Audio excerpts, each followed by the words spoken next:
আমরা জেলা পরিষদ কর্মচারী, স্বায়ত্তশাসিত প্রতিষ্ঠান আমাদের, আমরা বৈষম্যের শিকার। আমাদের চাকরি 2005 সালের থেকে শুরু হয়েছে, এই পর্যন্ত আমরা এখন পর্যন্ত মানবতার জীবনযাপন করে চাকরি স্থায়ী করতে পারি নাই। আমরা মাননীয় স্থানীয় সরকার উপদেষ্টা এবং স্থানীয় সরকার সচিব মহোদয়ের কাছে আমাদের আকুল আবেদন, আমাদের চাকরিটা যেন স্থায়ী করা হয়, আমরা যেন একটা গ্র্যাজুয়েটি নিয়ে চাকরি জীবন শেষে বিদায় হতে পারি। আমরা এই আশা করি। আমরা শাহবাগে এই বৈষম্য বিরোধীর বিরুদ্ধে আমরা এই আবেদনটা নিয়ে আসছি। আমাদের চাকরিটা আমাদের জেলা পরিষদ শাখা স্থানীয় সরকার মন্ত্রণালয় স্থায়ী করাটা আমাদের বন্ধ করে রেখেছে।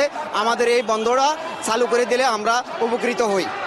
আমার নাম মোহাম্মদ শাহাবুদ্দিন, আমি চাঁদপুর জেলা পরিষদের ক্যাটাগরের দায়িত্বে আছি ডাকবাংলোতে। আমি পাবনা জেলা পরিষদের আটঘরে ডাকবাংলোর কেয়ারটেকার। আমরা দীর্ঘদিন এই বৈষম্যর মধ্যে রয়েছি। আমাদের অনেক নির্যাতন নিপীড়ন করা হয়েছে। এই ফ্যাসিস্ট সরকার থাকা অবস্থায় আমাদেরকে পার্মানেন্ট করা হয় নাই। আমাদের কাগজপাতি মন্ত্রণালয় অনেক ভালো অবস্থানে আছে। অন্তর্বর্তী সরকারের কাছে আমার দৃষ্টি আকর্ষণ, আমাদের স্থানীয় সরকার মন্ত্রণালয়ের সম্মানিত উপদেষ্টা স্যার হাসান আসিফ স্যারকে আমি দৃষ্টি আকর্ষণ করছি।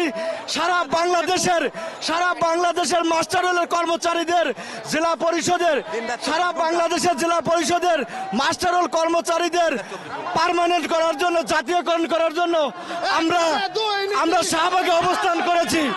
আমরা ডাক বাংলায় চাকরি করি, ডাক বাংলা 24 ঘন্টা ডিউটি করি, কিন্তু আমাদের অনেক দাবি মেনে নেওয়া হয় না।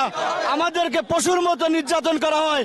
আমি আকুল আবেদন করব অন্তর্বর্তী সরকারের প্রধান ডক্টর ইন্দ্রুস স্যারকে এবং সকল অন্তর্বর্তী সরকারের উপদেষ্টাদের দৃষ্টি আকর্ষণ করছি।